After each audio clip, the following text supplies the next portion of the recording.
Hallo Leute und herzlich willkommen zu einem neuen Video auf meinem Kanal.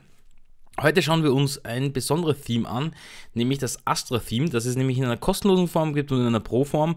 Das werden wir uns dann noch anschauen. Grundsätzlich ist das heute auch ein Video für alle, die eine WordPress-Webseite aufbauen wollen, kostenlos. Ja, das heißt, wir gehen das alles Step by Step durch. Ich werde auch noch die Hosting-Schritte dazu nehmen, einfach für die neuen Zuschauer unter uns. Und ich möchte euch einfach zeigen, weil dieses Theme habe ich letztes Mal zufälligerweise benutzt und ich fand, dass es in der kostenlosen Version echt schon viel kann. Das heißt, für alle, die eben mal ein kostenloses Theme suchen und dann vielleicht irgendwann auf die Pro-Version umsteigen wollen, ist das vielleicht das Richtige. Das heißt, es wird heute ein längeres Video, aber dafür gehen wir alles Step by Step durch.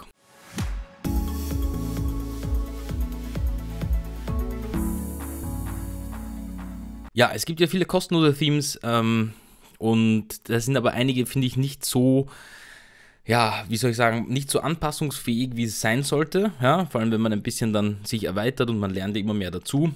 Und da finde ich, Astra hat einen guten Zugang dazu, denn ihr kennt es zum Beispiel, viele von euch haben mich gefragt, unterhalb im Footer steht zum Beispiel, wenn wir uns jetzt die Webseite anschauen, die jetzt noch leer ist, steht zum Beispiel stolz präsentiert von WordPress und solche Dinge, die man aber nicht haben möchte. Das ist bei der Astra-Version der kostenlosen möglich, das einzustellen, und wir werden das Ganze dann auch mit Elementor machen, daher das einfach ein super Page-Builder ist, der auch kostenlos ist. Das heißt, das wird heute wirklich ein kostenloses Theme, beziehungsweise Plugin, Review, beziehungsweise auch ein Aufbau oder Tutorial.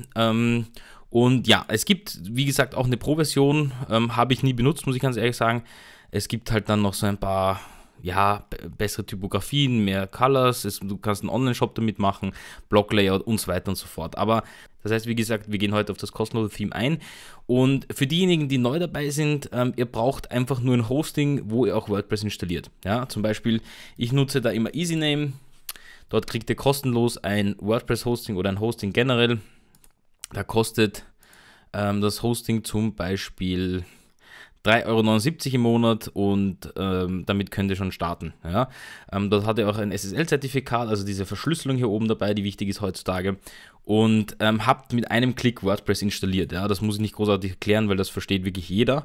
Und das ist zum Beispiel eine Möglichkeit. Oder egal woanders, irgendwann kommt ihr zu dem Punkt, wo wir uns jetzt hier befinden, nämlich, dass man das WordPress-Dashboard hat und hier eine, unter Anführungszeichen, leere oder nackte Installation hat, und auf der bauen wir das Ganze jetzt auf.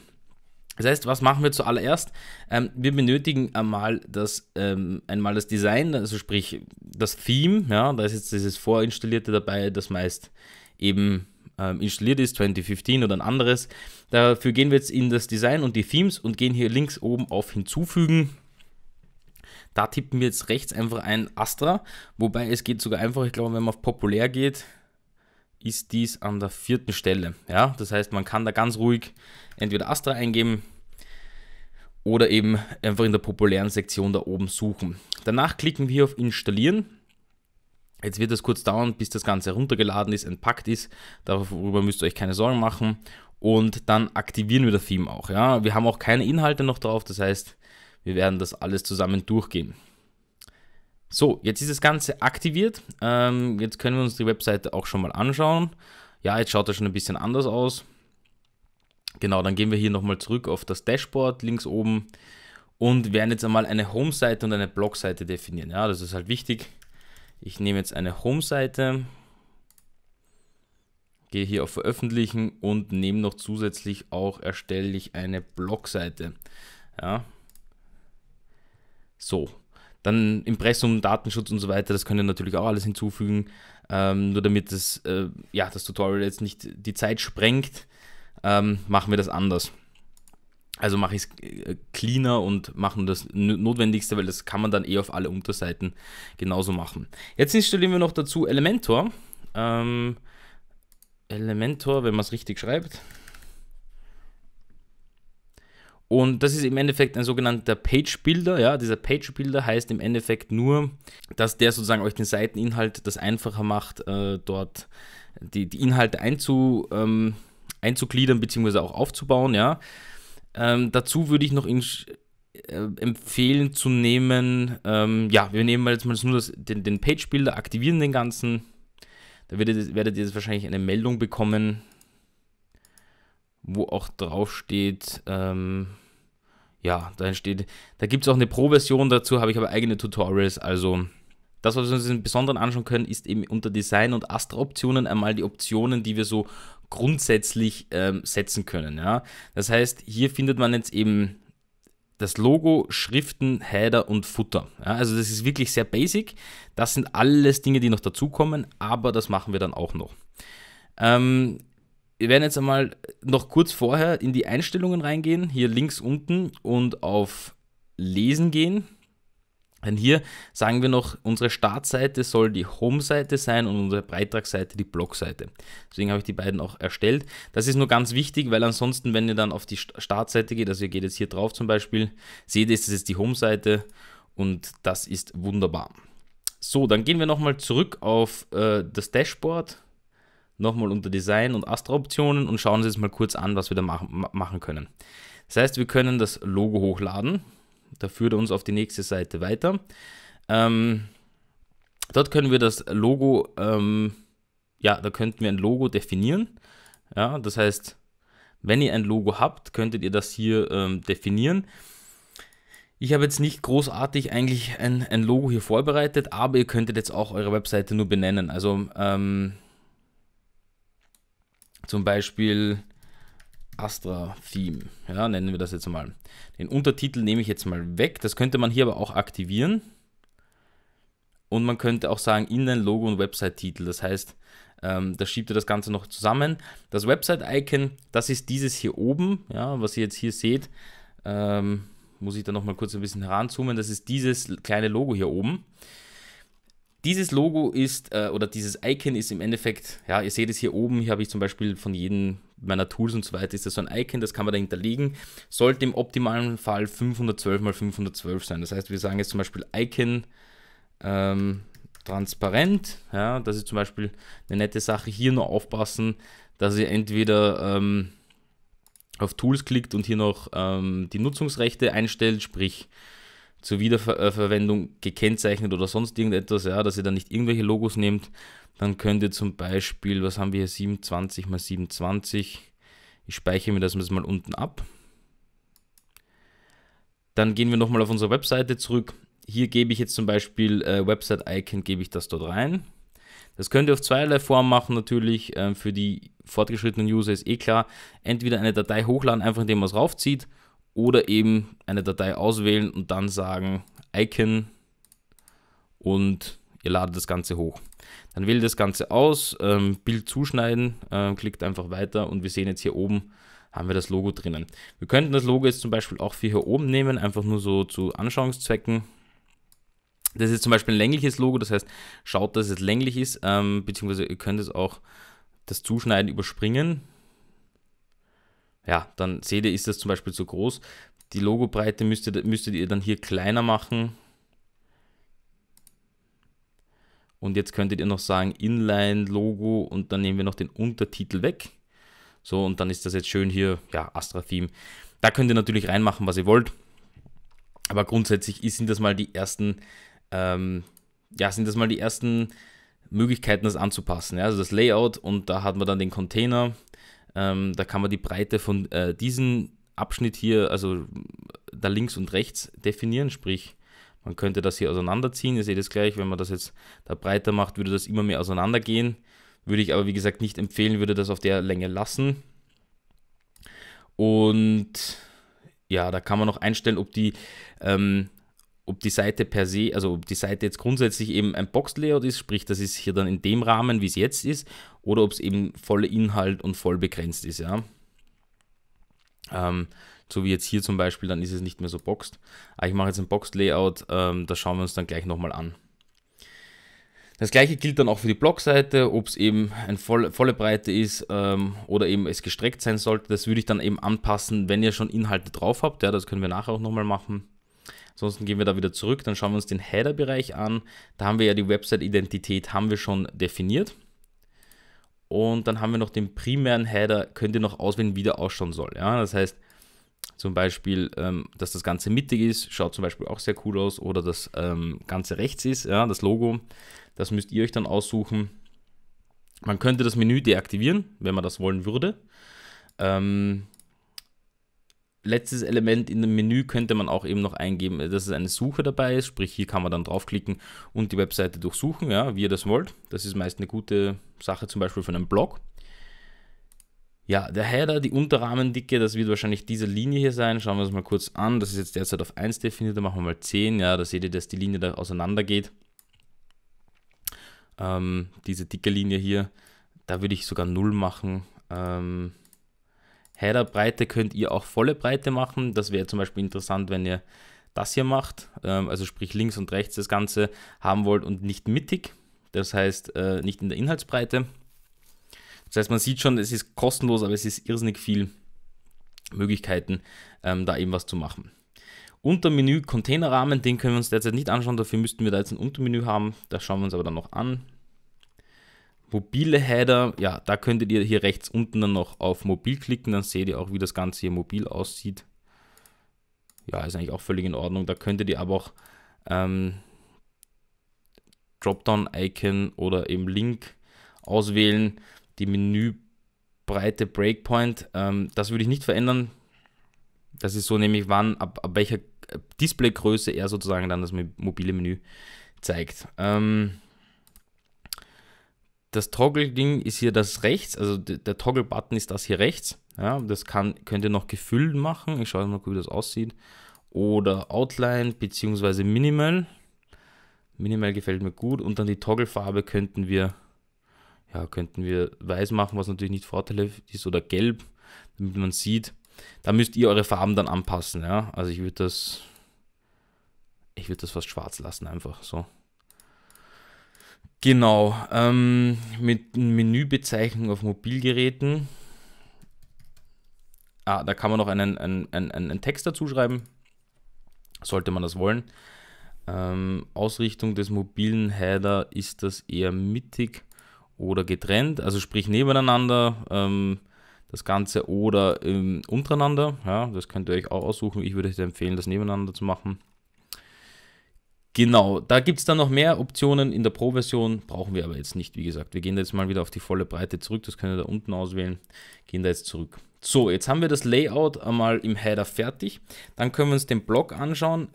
Dazu müssten wir erst aber dann einen Blog erstellen, das heißt, das machen wir später. Die Seitenleiste, da ja, kann man jetzt sagen, ist das Standard-Layout ohne Seitenleiste. Ja, Blogbeiträge soll meiner Ansicht nach rechts eine Seite haben und Beitragsarchiv auch rechts eine Seite. Und dann könntet ihr noch definieren, wie viel das ausmacht. Das heißt, wenn man jetzt hier auf den Blog draufklickt, zum Beispiel, sieht man hier rechts, nimmt das 30% ein, könntet ihr aber noch raufschrauben, eben auf bis zu 50%. Ja? Würde ich aber auch nicht empfehlen. Ich würde das eher auf 30 lassen, das ist immer ein guter Wert, 70, 30. Können wir uns dann auch noch anschauen.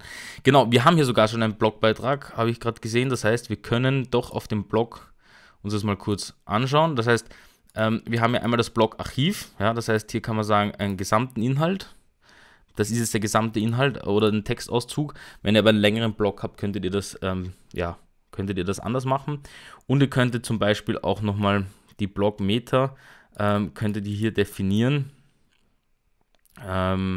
Sprich, man könnte sagen, okay, Kommentare, Kategorie und Autor, das ist jetzt in dem Fall Kommentare, Kategorie und Autor, könnte man jetzt hier noch umwandeln, dass zuerst der Autor ist, dann die Kommentare und das. Man kann es aber jetzt hier leider nicht ausblenden. Ja, aber ansonsten kann man das machen. Und die Einzelbeitragsstruktur ist dann, wenn man draufklickt, da hat man normalerweise ein Beitragsbild hinterlegt. Da könnte man sagen, okay, das Beitragsbild soll unten sein und Titelmeter und Blogmeter etc. sollen oben sein. Das müsste man sich dann anschauen, wenn man den Blog ein bisschen mehr ausfüllt. Schauen wir uns dann noch an. So, die Seitenleiste, das haben wir jetzt ja auch schon eingestellt. Und dann noch den Footerbereich. Erstens mal gibt es Footer-Widgets. Ja, also das heißt einen ersten Footerbereich, zweiten Footerbereich, also 4 Footerbereiche. Die können wir dann anpassen oder eben das Ganze ausschalten. Ich schalte die immer ganz gern ein, da können wir dann noch Informationen reingeben. Das lassen wir jetzt derzeit mal so. Und die Fußzeile im Footer. Und das finde ich so genial, weil hier könnt ihr das eben auch in verschiedenster Form machen. Das heißt zum Beispiel, genialerweise könnte man das jetzt links-rechts hier machen und sagen, ein benutzerdefinierter Text. Dann nimmt man das weg und sagen dann hier unsere Webseite, wie eure Webseite auch heißt. Und das Schöne daran ist, im zweiten Abschnitt könnte man auch noch ein Footermenü einstellen. Das können wir uns dann anschauen. Da könnten wir zum Beispiel Impressum Datenschutz reinlegen. Dann ist das da gleich schön hinterlegt. Ja, ansonsten ist das eigentlich auch alles hier Rand an der Fußzeilen, auf der Fußzeilenhöhe. Ich glaube, das ist, wenn man das auf 0 gibt, ist einfach dieser Rand da unten weg. Aber ich finde eine Trennlinie gar nicht so blöd. Ist auch eine gute Farbe. Ich meine, man könnte das jetzt auch noch weiß machen. Man sieht, dass es dann extremer wird. Aber fand ich fast ein bisschen, wenn das nicht ganz weiß ist, finde ich das fast besser. Ja, genau, und das ist zum Beispiel schon mal ein super Vorteil von dem Theme, weil man kann viel anpassen. So, dann gehen wir zum Farben und Hintergrund, ja, die Standardfarben. Da könnt ihr eure Standardfarben definieren, das heißt, ihr seht, hier sind jetzt zum Beispiel Akzente hinterlegt, wie jetzt in diesem Fall zum Beispiel im Blau. Ja, da könnte man jetzt sagen, na, ich mag eher Rot haben, ja. Dann verwandeln sich einige Akzente da in Rot, ja, zum Beispiel die Links jetzt in dem Fall nicht. Da müssten wir die Linkfarbe hier auch auf Rot stellen. Dann würde sich das auch verändern. Das heißt, da kann man sich auf jeden Fall schon mal spielen. Textfarbe zum Beispiel kann ich euch empfehlen, ja, nicht ganz schwarz zu machen, sondern auch ein bisschen heller zu machen. Ist angenehmer fürs Auge und ist einfach, ja, ist einfach super. Dann die Hoverfarbe können wir auch einstellen. Das heißt, wenn man hier drüber geht über die Links, egal welcher Link es dann ist da in dem Fall jetzt einfach schwarz. Da könnte man auch zum Beispiel sagen, es ist weiß. Dann würde das jetzt in dem Fall fast verschwinden, ja, oder hier komplett verschwinden, was wir natürlich nicht wollen. Da bleibe ich auch bei dem Schwarz, finde ich eigentlich super. Das heißt, wenn man da drüber geht, sieht man, dass was passiert. Die Hintergrundfarbe ist derzeit, ja, nicht definiert. Da würde ich jetzt weiß nehmen, damit dieser Boxinhalt nicht so grässlich ausschaut, sage ich jetzt einmal. Was ihr auch machen könnt, ihr könnt einen Hintergrund wählen. Das heißt, ich habe jetzt hier zum Beispiel ein WordPress-Bild vorbereitet. Das könnte man jetzt hier nehmen. Und dann muss man das hier oben wieder leeren, glaube ich. Soweit ich das in Erinnerung. Genau. Jetzt hättet ihr da das Hintergrundbild. Ich würde euch unter Anführungszeichen empfehlen, es nicht zu nutzen, das Hintergrundbild. Ich finde das nicht allzu gut, aber wenn es jemand möchte, könnte man das hier auch machen. Und hier sich ein bisschen, ja, sich überlegen, wenn man es fixiert zum Beispiel, ob man das überhaupt so haben möchte oder nicht. Ich finde das irgendwie, ja, grausam. Also das kann manchmal gut ausschauen, aber das würde ich dann fast eher einfach sagen, wir machen einen weißen Hintergrund, dann schaut das hier schön clean aus. Gehen wir nochmal auf die Home-Seite. Ja, jetzt ist das schön weiß, da können wir dann gut das Ganze aufbauen. So, dann gehen wir auf die Footer-Widgets. Dort können wir die Farben auswählen. Auch die Hintergrundfarbe, das heißt, wenn ihr da zum Beispiel ein Weiß haben wollt oder so, könnt ihr das hier auch auswählen. Da müsst ihr dann eben nur aufpassen, dass ihr eben die Farben, zum Beispiel den Titel, was dann dieser Titel hier oben wäre, dass ihr den anpasst und dass ihr auch hier unten das anpasst. Ja?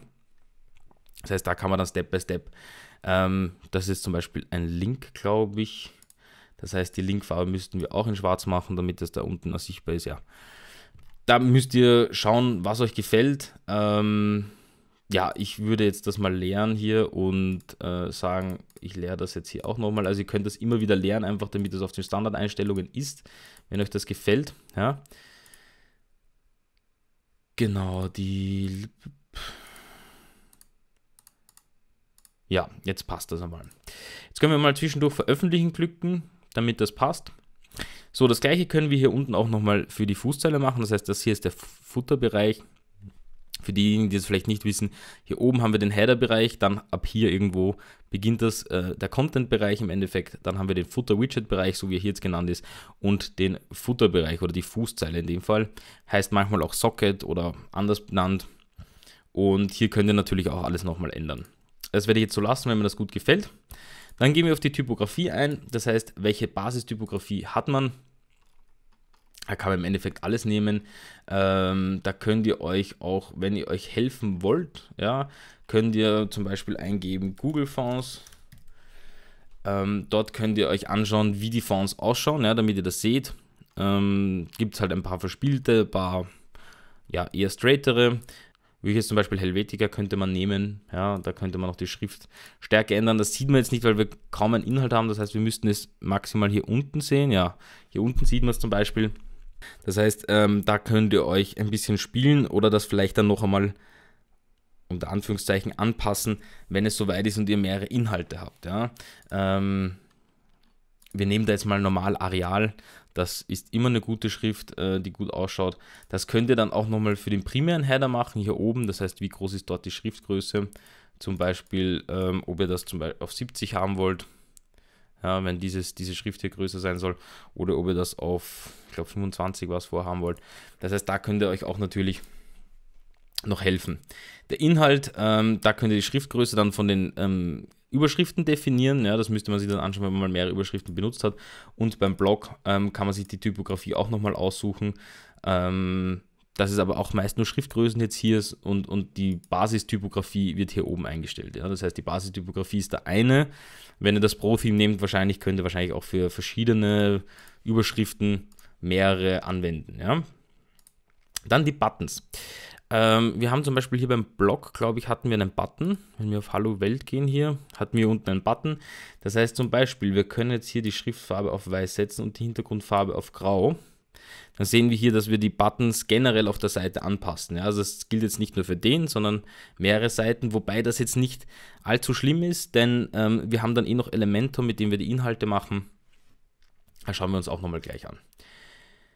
Genau, dann haben wir die Menüs. So, das ist jetzt ganz wichtig, weil wir haben da jetzt hier oben so ein Menü. Aber ich zeige euch mal kurz hier, was dann passiert. Die Widgets schauen wir uns auch später an. Danach die Startzeiteinstellungen, das haben wir schon getroffen. Und zusätzliches CSS. Das waren mal so die Grundeinstellungen, das heißt, das können wir jetzt veröffentlichen. Dann passt das mal, dann klicken wir hier links oben auf das X und schauen uns jetzt nochmal an. Ja, jetzt haben wir da alles angepasst, was wir anpassen konnten. Das würde in der Pro-Version noch alles dazukommen. Ja, auf das gehe ich jetzt eben nicht ein. Es gibt Starter-Templates, sehe ich gerade, für Astra. Das heißt, die könnt ihr auch installieren, je nachdem. Das heißt, hier könntet ihr Astra-Sites dann mit Beaver-Bilder, glaube ich, oder wie ist das, Beaver-Bilder oder Elementor könnt ihr starten. Ja, das schauen wir uns jetzt auch nochmal an. Ich installiere das Ganze mal und dann schauen wir, was wir da importieren könnten, ja, abseits von Elementor. Das ist natürlich auch super, weil dann könnt ihr Dinge importieren und die dann hier auch nochmal ja, auf der aufbauen.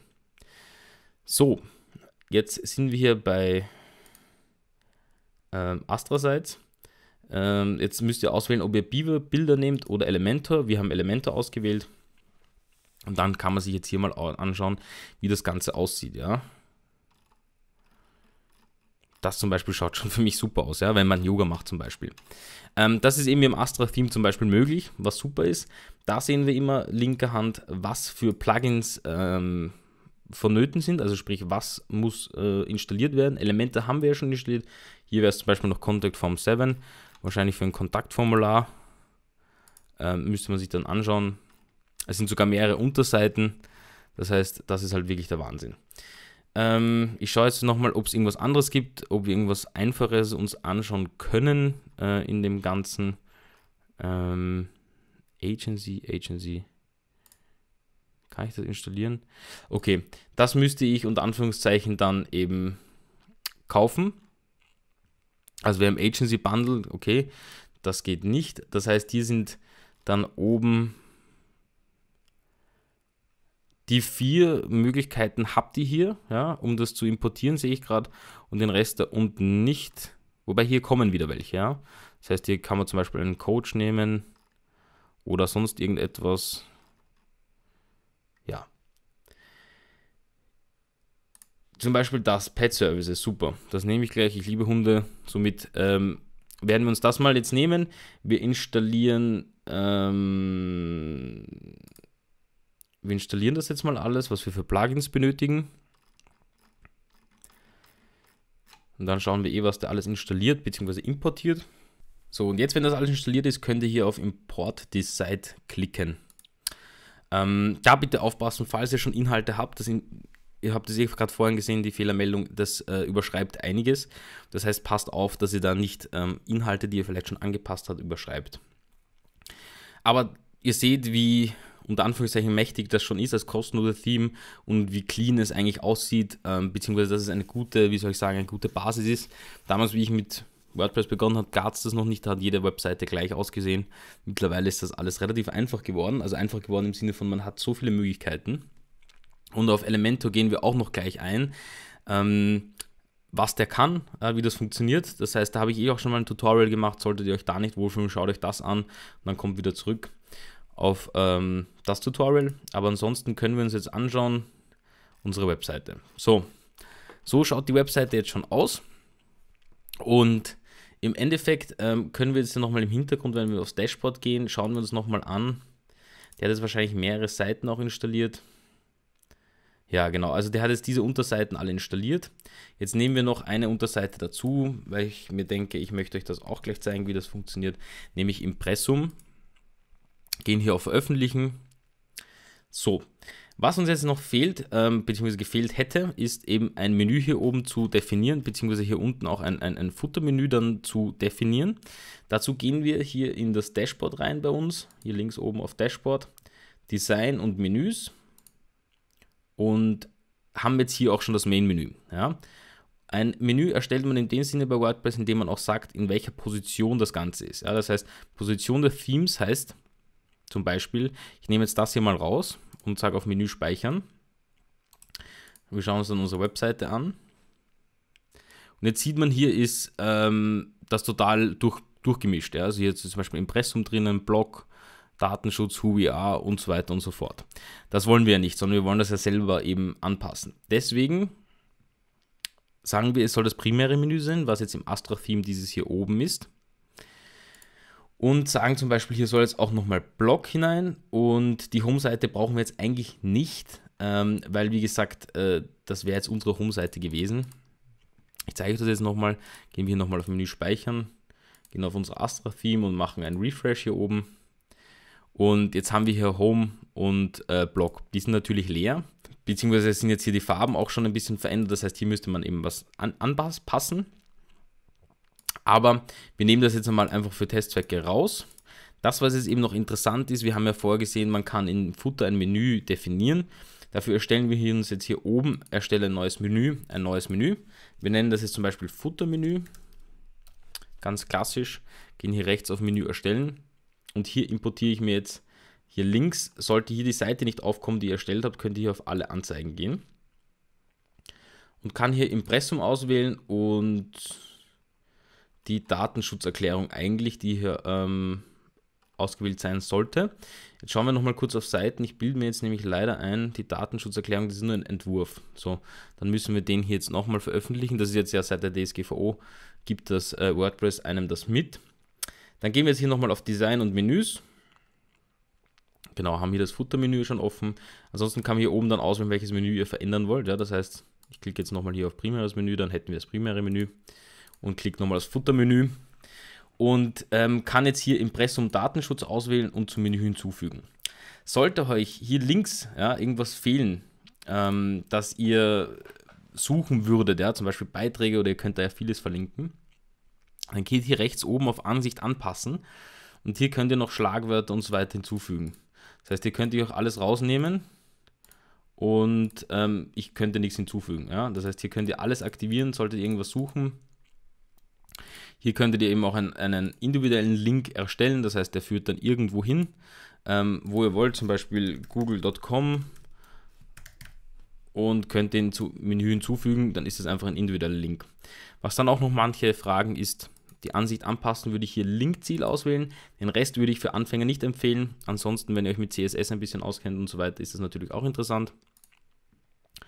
Und dann kann man hier noch sagen, Link in einem neuen Tab öffnen, ja, wenn man das möchte. Das heißt, das ist noch eine interessante Sache. Ansonsten gibt es hier jetzt derzeit nicht mehr Optionen. Da jetzt wichtig nur, dass wir auswählen Futtermenü und das Menü auch noch speichern. So, jetzt können wir wieder auf unsere Webseite gehen. Jetzt haben wir das Menü erstellt, aber jetzt passiert hier unten nichts. Das, was jetzt passiert ist, es wurde ja übernommen, also beziehungsweise das, was wir importiert haben. Das heißt, das, was wir nochmal machen müssen, ist eben nochmal in den Customizer rein, hier links oben, oder eben uns Dashboard unter Design und Theme. Und dann hier nochmal zum Beispiel das Layout uns heraussuchen und dann nochmal in der richtigen Sektion, ja, hier unten, nochmal das auswählen, wie wir das wollten. Wir wollten es zum Beispiel eben jetzt hier doppelseitig, also sprich links und rechts aufgeteilt. In dem Fall der erste Abschnitt ist ein benutzerdefinierter Text. Da sagen wir unsere Seite, da könnt ihr hinzufügen, was ihr wollt. Und der zweite Abschnitt soll jetzt das Futtermenü sein. Und Und jetzt haben wir hier unten wunderschön die Impressum- und Datenschutzerklärung ohne ein Branding, da steht nicht dabei, powered by WordPress und ich weiß nicht was, und gehen dann auf Veröffentlichen. So, und jetzt haben wir ja schon eine, sage ich mal, sehr solide Seite, auf der wir aufbauen können, ja, vor allem für Anfänger, wenn ihr nicht wisst, wie ihr von Null an anfangt. Und jetzt gehen wir noch, machen einen kurzen Crashkurs zu Elementor. Das heißt, wir gehen jetzt hier nochmal auf die Seiten, nehmen uns jetzt dann nochmal die Home-Seite und sagen hier links oben jetzt mit Elementor bearbeiten. Genau. Dann lädt uns dieses Vorschau vor und dann beginnt es auch schon. Ja. Ihr habt hier jetzt sozusagen euren Spielplatz vor euch, sprich die Möglichkeit hier alles einzubinden, was ihr wollt. Hier haben wir jetzt grundlegende Elemente, die man hinzufügen kann, beziehungsweise gibt es auch Pro-Elemente. Ja, hier. Zu Elementor Pro kommen noch ein paar Videos auf meinem Kanal, beziehungsweise gibt es schon, kann ich jedem empfehlen, aber grundsätzlich reicht uns jetzt mal die kostenlose Version. Ja, damit können wir mal das Größte machen. Im Endeffekt funktioniert es mal so, dass man sagt, ich möchte einen inneren Abschnitt haben. Dieser Abschnitt soll wieder definiert ist, ja. Oder man sagt halt ein Widget hinzufügen, das ist noch einfacher im Normalfall, das heißt ein Widget hinzufügen und dann wählen wir mal die Struktur, ja, welche Aufteilung wollt ihr haben. Wir wollen zum Beispiel jetzt mal eine 50-50 Aufteilung, dann sage ich hier oben, ich möchte zum Beispiel eine Überschrift haben, die Überschrift gebe ich hier ein, willkommen oder was ihr dann wollt und dann kann ich noch sagen, ob es zentriert ist oder nicht. Ich kann hier den Stil auswählen, das heißt, ich kann die Textfarbe definieren. Ja, und ich kann hier unten die Typografie definieren. Auch hier ist jetzt wieder Elementor gefragt, ja, das heißt, Elementor nimmt hier eine andere Schrift, ja, als zum Beispiel jetzt das da eingestellt wurde. Man kann jetzt natürlich schauen, was da genutzt wurde, das heißt, wir können jetzt nochmal kurz hier in unsere Astra-Optionen reingehen, die habe ich jetzt noch zufälligerweise offen, gehe hier in den Customizer und schaue mir kurz an, welche Typografie da jetzt importiert wurde oder eingestellt wurde. Das heißt, ich gehe hier auf den Punkt Typografie, Basistypografie und sehe, es ist PT Sans, Normal 400. Das heißt, das hier oben ist PT Sans und die Überschriften ist Righteous.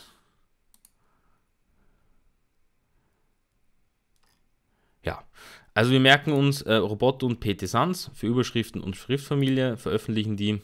Jetzt nochmal und dann im Elementor kann ich da dann eben eingeben, entweder PT Sans, ja, und das nochmal extra einstellen oder ich lasse es einfach hier oben nach Vorgabe. Das heißt, er nimmt sich dann das heraus, was in dem Theme eingestellt ist. Ihr könnt dann noch einen Textschatten hinzufügen, wenn man das möchte. Und auf erweitert kann man noch so Dinge wie Margin oben, also Abstände und so weiter machen. Das interessant ist, würde ich aber eben, ja, da müsst ihr ein bisschen ausprobieren. Interessant ist es nur, wenn ihr hier oben auf Rechtsklick geht und Sektion bearbeiten, dann kann man hier zum Beispiel einen Margin oben einstellen. Ja? Das heißt, ich würde jetzt zum Beispiel 100 nehmen, wobei das ein bisschen zu viel ist. Nehmen wir mal 50 und dann ist da mal ein bisschen ein Abstand drinnen und der untere Abstand geht dann zum nächsten Widget weiter. Ja? Dann können wir hier oben wieder auf diese Punkte hier klicken und dann kommen wir auch wieder zu den Elementen. Da könnte man jetzt zum Beispiel sagen, man macht eine Bilderbox. Und da links kommen dann immer die Optionen. Ihr könnt euch auch das ein bisschen größer schieben, wenn ihr das wollt. Und ja, dann könnt ihr hier auch auswählen, welche Bilder ihr nehmt. Wir nehmen jetzt da diesen süße kleinen Hund hier, fügt den hier ein, kann dann da die Überschrift schreiben und so weiter, eine Verlinkung und so geht es dann weiter. Da auch immer Stil und erweitert ist meist das gleiche, beziehungsweise bei Stil gibt es halt verschiedene Möglichkeiten. Das sind die Abstände zum Beispiel zwischen den Dingen, wie breit soll das Bild sein. Das heißt, ihr könnt das alles Lifetime anpassen und das dauert vielleicht am Anfang, bis ihr das da drinnen seid bei Elementor, aber glaubt mir, es zahlt sich wirklich aus. Es ist einfach ein geniales Tool, das alle Möglichkeiten offen lässt. Ja? So weit, dass ihr ein eigenes Theme damit eigentlich bauen könnt. Das zeige ich in einem anderen Video mal für Fortgeschrittene dann noch. Genau, jetzt haben wir das soweit verstanden, sage ich jetzt einmal. Was auch noch eben cool ist, ist, dass ihr die Aufteilung hier relativ einfach dieser Zeilen anpassen könnt. Ja? Ihr könnt auch hier auf die Spalte gehen, wenn ihr doch noch 3 Spalten wollt und diese duplizieren zum Beispiel, dann hättet ihr 3 Spalten. Könnt ihr nochmal auf Rechtsklick drauf gehen und löschen und könnt euch das dann so zurechtlegen. Ja? Das ist halt genial. Da gibt es jetzt dann noch Buttons, Videos, die ihr einbinden könnt, wollt, das ist zum Beispiel Elementor Video Placeholder, das ihr da installieren könnt. Da könnt ihr auch einstellen, wie das Ganze aussehen soll, welches Seitenverhältnis soll das haben, 4:3 und so weiter und so fort. Könnt zum Beispiel noch einen Rahmen oder sonstiges einstellen, was euch so interessieren würde. Und ihr könnt natürlich auch zum Beispiel einen Boxschatten, das ist was Interessantes, dass das ein bisschen hervorgehoben ist. Und was auch das Schöne ist, ihr habt auch hier die Möglichkeit, links unten direkt mobil euch das anzuschauen. Ja, wie schaut das Ganze mobil aus? Ihr könnt dann auch nochmal eigene Optionen setzen, wenn ihr da drauf geht, mit Rechtsklick bearbeiten oder einfach draufklicken, wie jetzt das im erweiterten Stile hier, was soll da für ein Abstand sein? Wir haben zum Beispiel beim Desktop haben wir gesagt, oben und unten 50. Ja, und jetzt ist mir das ein bisschen zu nah, dann gehe ich hier auf Widget bearbeiten, gehe hier auch nochmal auf Erweitern und sage hier, es soll oben auch nochmal 15 Abstand sein. Dann übernimmt er jetzt alles, dann müsst ihr das rausnehmen. Nehmen wir links und rechts, nehmen wir das raus. So, und dann könnt ihr die Abstände anpassen. Und wenn ihr auf die Desktop-Version geht, ist es aber noch wie vorher. Das ist das Genialste, ja.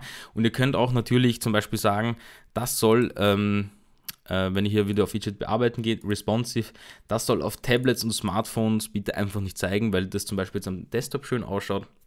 Das heißt, ich gehe jetzt zum Beispiel in den mobilen Bereich, also ich muss das speichern, und da unten könnt ihr dann auf die Vorschau klicken, auf dieses Auge. Und wenn ich jetzt in den mobilen Bereich das runterziehen würde, den Browser, seht ihr, dass das einfach weggeblendet ist. Und das ist das Geniale, so könnt ihr euch wirklich eure Seite so zurechtlegen, wie ihr euch das vorstellt.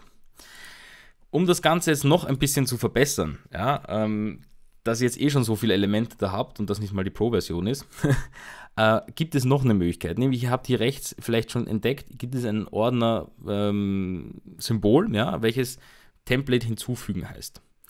Wenn ihr da draufklickt, kommt ihr auf mehrere Optionen, auch im kostenlosen Bereich, einerseits Blöcke und Seiten zu importieren. Das ist jetzt sozusagen Elementor selber, da wo ihr das nochmal machen könnt. Vorher war das von Astra, das wir importiert haben, jetzt könnt ihr das aber noch im Elementor auch nochmal machen.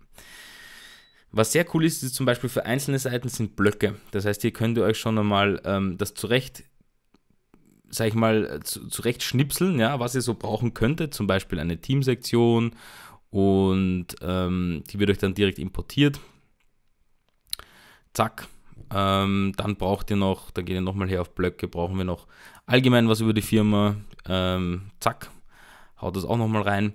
Und so könnt ihr das eben unter Anführungszeichen weitermachen. Ja, also es ist eine geniale Sache und ihr könnt ganze Seiten importieren. Ja, das heißt, ihr könnt zum Beispiel auch sagen, mir gefällt eine Unterseite, da müsst ihr nur aufpassen, das sind einige Pro-Seiten. Zum Beispiel, wir wollten noch eine CV-Page, da könnt ihr euch kurz auch anschauen, wie das aussieht und könnt es dann importieren. Bam, fertig. Das ist dafür da im Endeffekt, um ja noch einfacher, soll ich jetzt mal sagen, ich nehme mal da alle Sektionen weg und jetzt hättet ihr schon eure Unterseite mit eurem Resümee oder was ihr auch immer könnt. Das zu Elementor, ja, das war jetzt wirklich ein Crash-Kurs, aber klickt euch da ein bisschen herum, ihr werdet schnell dort reinfinden. Ich finde es derzeit einer der stärksten und genialsten Page-Builder, ja. Ich arbeite jetzt derzeit sehr viel damit. Genau. Jetzt gehen wir auf Seite ansehen. Jetzt waren wir ja dabei, im Endeffekt, wir haben ja Home definiert, dass Home ist. Und schauen uns jetzt mal kurz an, wenn wir das jetzt haben und euch das gut gefällt, wie man das anpassen kann. Wir haben die Unterseite ja schon erstellt, das heißt, wir gehen jetzt hier einfach auf Elementor bearbeiten oder wenn ihr eben, kann auch anders aussehen, das heißt, wenn ihr im Dashboard seid und unter Seiten, könnt ihr hier einfach auf die Startseite gehen, zum Beispiel Introduction ist das in dem Fall, und dann hier einfach mit Elementor bearbeiten. Was passiert ist, der öffnet euch das gleiche Fenster wie vorher und ihr seht aber auf einmal einfach nur die Sektionen hier, die ihr alle anpassen könnt. Ja, die könnt ihr dann noch verschieben, wie ihr wollt. Könnt euch das im mobilen Bereich anschauen und das anpassen. Das ist alles schon mit den Abständen sehr gut gemacht, muss ich sagen. Das heißt, das kann man so direkt übernehmen. Und könnt euch da halt so durchklicken und schauen, was ihr braucht und was ihr nicht braucht. Ja. Die Hintergründe, die hier jetzt zum Beispiel definiert sind von den Hunden, die seht ihr ja die bewegen sich hier nicht. Das ist eine Sektion. Ja. Das heißt, da geht ihr auf Stil und seht im Hintergrund normalerweise die Farbe. In dem Fall ist es ein Bild. Ihr könnt aber auch eben einen Verlauf machen, der zum Beispiel, die erste Farbe ist, ich weiß nicht, grün und so weiter, und könnt jetzt einen Verlauf machen. Ich möchte den lieben Hund jetzt behalten, aber rein theoretisch könntet ihr das machen.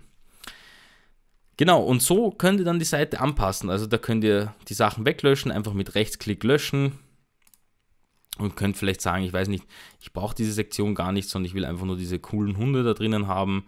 Das brauche ich jetzt eigentlich auch nicht. Das möchte ich jetzt wegnehmen.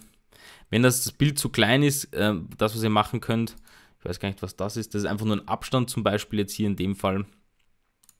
Sprich, das ist hier, wo ist das? Einfach ein Abstand hier. Das heißt, da machen wir noch einen Abstand rein. Ist zwar unnötig, weil ihr könnt das löschen hier und in den Abstand Switchet bearbeiten und dann sagen, wie groß soll der Abstand sein, bis ihr den Hund seht. Das kann jetzt 600 zum Beispiel sein in dem Fall. Das heißt, genial. Jetzt habt ihr aber da drinnen natürlich auch noch die Möglichkeit, Elemente oder einen inneren Abschnitt hinzuzufügen. Könnt es da dann auch nochmal weiter duplizieren, solltet ihr einen 3-Abschnitt brauchen. Und so könnt ihr das irrsinnig schön, also mit einem schönen Workflow könnt ihr das langsam aufbauen. Und dann habt ihr relativ schnell eine, aus meiner Sicht, relativ gute Webseite gemacht oder eine gute Webseitenbasis geschaffen, die ihr eben in Kombination mit Astra und Elementor machen könnt. Ja? Das heißt, vor allem für die da draußen, die vielleicht am Anfang wenig Budget haben, die wirklich schauen wollen, dass eben Astra oder dass man ein gutes, kostenloses Theme nimmt. Es gibt ja viele, aber ich kann euch echt empfehlen, sowas zu nehmen, um einmal den Start zu machen. Man kann es dann weiter ausbauen, wenn man irgendwann an den Punkt ankommt, wo man, sage ich mal, mehr Funktionen braucht. Dann kann man da auch definitiv einfach noch das Astra Pro kaufen und einfach die Webseite nochmal optimieren und verbessern. Ja, das im Großen und Ganzen. Einmal zu dem Astra-Theme. Ich hoffe, euch hat das Ganze geholfen und gezeigt, was man in dieser Kombination von Astra und Elementor machen kann. Ich werde vielleicht auch wirklich mal ein Live-Projekt mit euch aufbauen. Kann halt sich bei mir dann nur um mehrere Stunden handeln, die ich da aufnehme, da ich dann doch auf Typografie und so Dinge dann noch eingehe. Aber grundsätzlich kann ich euch sowas empfehlen. Ja? Das heißt, die Kombination aus einem guten kostenlosen Theme mit Elementor, oder wenn ihr Elementor Pro habt, könnt ihr dort eben auch den Header-Bereich und auch den Footer-Bereich mit Elementor bauen. Das zeige ich in einem, wie gesagt, weiteren Video irgendwann und zeige euch da auch mal, wie der Workflow dann ist, wenn man wirklich so ein fast komplettes Theme eigentlich sich anpasst oder sich wirklich aufbaut mit Elementor. Ja, sollte euch das Video gefallen haben, wie gewohnt könnt ihr mir gerne Feedback dalassen in Form eines Daumen nach oben, Daumen nach unten, einem Kommentar, einem Juhu oder was auch immer. Und ihr könnt natürlich auch gerne meinen Kanal abonnieren, wenn euch weitere solche WordPress-Videos gefallen. Ich habe jetzt viele Agenturvideos gemacht, jetzt kommen wieder ein paar WordPress-Videos und so weiter, aber ich gehe da sehr auf die Community drauf ein, was gerade gefragt ist, damit ich die Videos nicht nur für mich mache, sondern für euch. Und ansonsten sehen wir uns in dem nächsten Tutorial oder im nächsten Livestream, je nachdem, was dann gerade ansteht. Ich wünsche euch noch einen schönen, produktiven Tag und wir sehen uns wie gewohnt im nächsten Video.